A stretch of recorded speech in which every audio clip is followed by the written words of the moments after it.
The most interesting thing is that Jerusalem is ready to take a step contrary to the policy of Trump, who wants to prevent escalation in the region. American intelligence has received new information that Israel is preparing to strike Iran's nuclear infrastructure, CNN reports.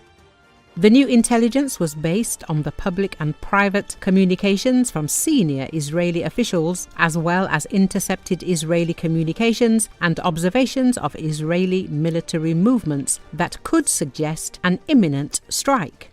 The source writes that the Israeli government has not yet made a final decision regarding the strike, but its likelihood has increased over the past month. The readiness of the strike is indicated by the end of air exercises and the movement of a large number of airborne projectiles. At the same time, it is possible that Israel has decided to simply intimidate Iran into abandoning key aspects of its nuclear program. Analysts say the Israeli Prime Minister wants to prevent Tehran and Washington from reaching a nuclear deal, while Netanyahu does not want to damage relations with Trump, which are already strained by differences over security issues in the Middle East. American intelligence officer Jonathan Panikoff believes that Israel will not strike Iran's nuclear facilities without Trump's informal approval. However, the United States will not participate in such a strike if it does take place. Experts say Jerusalem will not be able to completely destroy Tehran's nuclear infrastructure without help from Washington. Iran's supreme leader, Ayatollah Ali Khamenei, said US demands that Tehran stop enriching uranium are excessive and outrageous. State media reported, voicing doubts over whether talks on a new nuclear deal will succeed.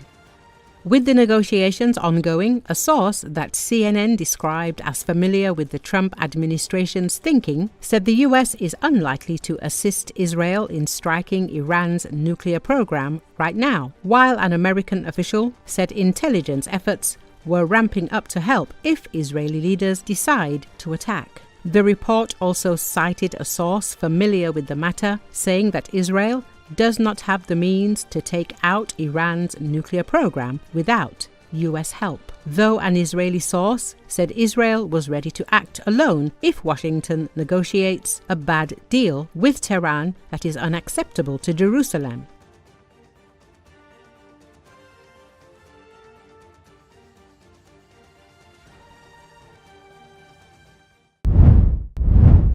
President Vladimir Putin visited Russia's Kursk region for the first time since Moscow claimed that it drove Ukrainian forces out of the area last month, the Kremlin said Wednesday. According to Associated Press, video broadcast by Russian state media purported to show Putin visiting Kursk nuclear power plant 2, which is still under construction, and meeting with selected volunteers behind closed doors on Tuesday, May 20, 2025. Many of the volunteers wore clothes emblazoned with the Russian flag and the Latin letters Z and V, which are symbols of Russia's invasion of Ukraine. What you are doing now during this difficult situation for this region, for this area, and for the country, will remain with you for the rest of your life as, perhaps, the most meaningful thing with which you were ever involved, Putin said as he drank tea with the volunteers.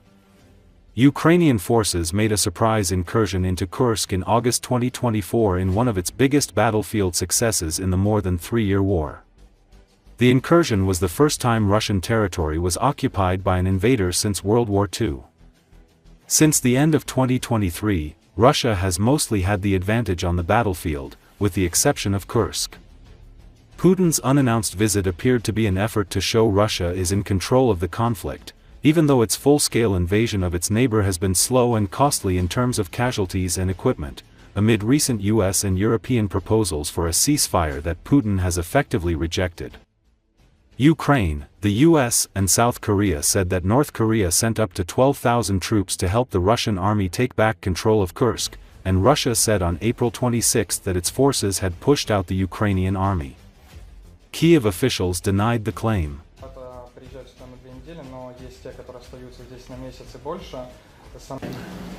Понятно, с кем мы воюем. Да? Если уничтожают, напрямую уничтожают памятники времен Второй мировой войны. Понятно. Вот. Это дает нам все основания говорить, что это люди с идеологией неонацизма. Что же еще? А как по-другому определить?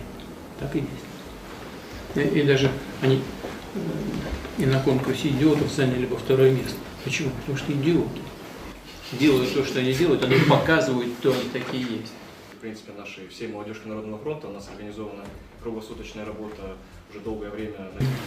Ну, тоже пытаются двигаться в сторону этой границы. Конечно.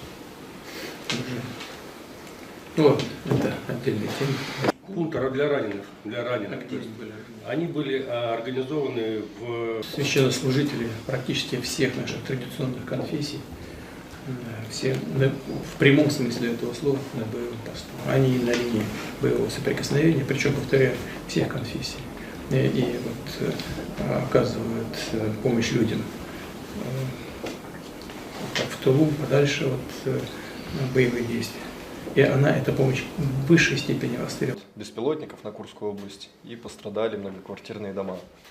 Нам на То, что вы делаете сейчас, и в этой непростой и для края, для области, и для страны ситуации, это, может быть, останется с вами на всю жизнь.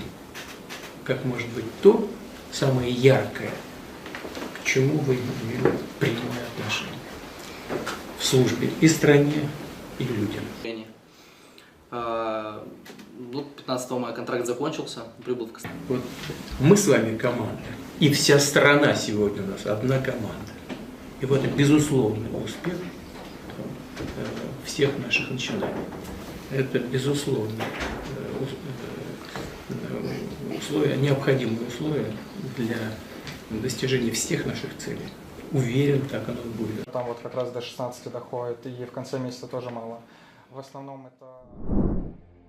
Norway's Crown Prince Haakon met with Ukrainian President Volodymyr Zelensky in Kiev on Tuesday, marking the first visit by a member of the Norwegian royal family to Ukraine since 2008. According to Associated Press, the Crown Prince and Ukrainian President greeted each other and inspected a guard of honor before introducing one another to their accompanying delegations. Haakon was accompanied by Norwegian Minister of Energy Tarja Aasland. During a meeting between the pair, Zelensky thanked the Crown Prince for Norway's backing since the start of the Russian invasion. "We are thankful for Norwegian people and to your government and for such big support from the very beginning of this war," Zelensky said.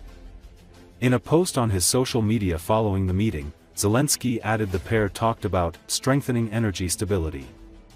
"We appreciate Norway's contribution of $450 million to Ukraine's energy security," Zelensky posted. Thank you so much for receiving me. No, it was pleasure. And our delegations. Yes, this is our Sophia.